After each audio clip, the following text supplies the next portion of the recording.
going on, guys? It's your boy Strong Reactions here. Finally, the preseason's over. Thank the Lord. Hallelujah. And guess Let's get this thing. We lost both of them. I don't really care. Let's get it right down.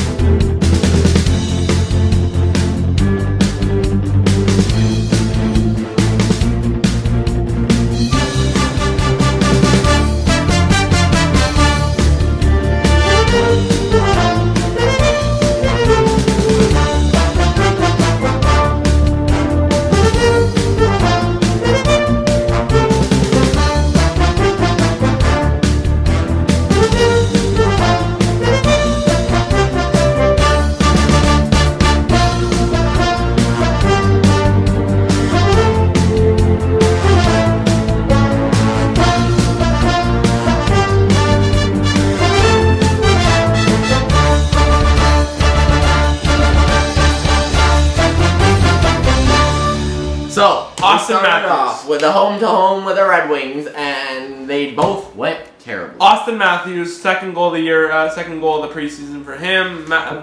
Nyes and Tavares picking up the assist, making the score 1-0 Toronto, and nobody cares about the rest. Second period, no goals. Third period, Larkin assisted by Sherrod and Finney. DeBrincat assisted by Branson Nygaard, and Finney assisted by Seider. Empty netter. 3-1 loss here at home. Lovely. 42 shots on goal for the Red Wings, 19 for the Maple Leafs. 0 for 6 on the power play for the Red Wings, 1 for 3 for the Leafs. 24 hits for the Red Wings, 20 for the Leafs, 14 blocks for the Red Wings, 19 for the Leafs.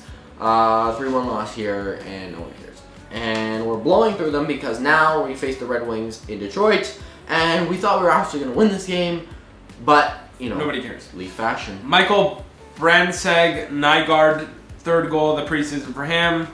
JD Comfer and Edmondson picking up the assist, making the score 1-0 Detroit. Then Logan Shaw, first goal of the year for him. Barbellini, Barbellini.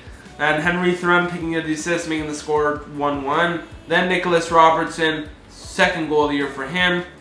Yarncroke and Myers picking up the assist, making the score 2-1 Toronto. Then Patrick Kane getting the goal there in the second period. Second goal of the year for him. DeBrincat, Edmondson picking up the assist, making the score 2-2. And then Michael Pezzetta scoring for the Leafs, extending the lead, 3-2, unassisted. What a shot! And then right after, Alex Nylander, assisted by Cedric Pare, making the score 4-2 Toronto, which was good. But then we started the third period, and we had flashbacks to that game in Detroit a few years ago where it was a 10-7 game. Branson Nygaard, power play goal. Pelika and Casper picking up assists. Okay, now we're within 1. But then Cedric Pare extends the lead back to 2 again. And Boyd and Pezzetta assisting. Ooh, but that didn't last long. Dylan Larkin, power play goal. Kane and Raymond. And tie game. Johansson, assisted by Pelika and Comper, headed to overtime, and then they get a freaking power play in overtime, which leads to the game-winning goal by Dylan Larkin. Fourth goal of the year for him. Fourth goal of the preseason for him. Patrick Kane and Lucas Raymond picking the assist. And when Larkin scored that goal in the third period, he gave a nice little look to Simone Benoit in the box. As he was going to the handshake, he looked at him like this. Give him a stare from the penalty box. Anyway, and I know. Also, I've never seen this happen. We got a triple power play. We had a 5-on-3. There was 10 seconds left, and then they get another penalty, and our 5-on-3 got extended 2 more minutes. It led to nothing. And then Detroit had something similar late in the game. I don't believe that led to anything, or I think, no, it did. It led to the Larkin's goal or the Nygaard goal. But anyways, it was a crap show. But alongside that was a Tampa, Florida game happening around the same time, and probably the craziest preseason game I've ever seen ever. They said hundreds of penalty minutes. I'm not going to quote the exact number because I don't remember.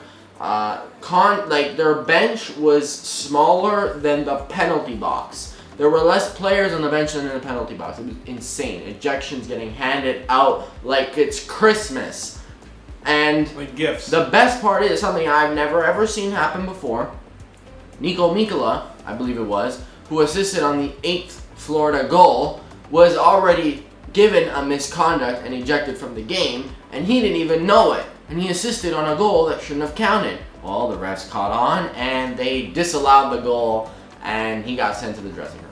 What a night for the rivalry of Florida and Tampa, Battle of Florida. No one really cares, though, because it's preseason, so it don't matter. The ironic part is that they issued a bunch of fines for Tampa players, including some hearings, in-person hearings, and they issued a great number of fines for Florida Panthers players too. The totaling amount, 0. That's the key word here. They issued no fines to any Florida players, no suspensions to any Florida player. But Tampa, 4. I wonder who's the inside man there. I wonder who's favoring the Florida Panthers at the player safety, Department of Player Safety. Colin Campbell and his son Gregory Campbell have connections in the player Colin safety. is head of player safety in the NHL, and Colin Campbell is the assistant general manager, right? Yeah. Assistant general manager of the Florida Panthers. Ooh, wow. But he probably gave a call to his father saying, "You better not suspend any of our players or fine them." Oh, look at that. Anyway. Then some breaking news, something we've been talking about for months and months now. And unfortunately, all those rumors will go to rest. Number 97 has re-signed with the Edmonton Oilers. Nobody cares. Anyway, he's gonna come in Toronto. He wanted to issue a blank check to him, $20 million. This guy just re-signed today for a shocking $12.5 million for 2 years. It's an interesting contract, might I say the least, just after Kaprizov signed for a whopping $17 million, might I add.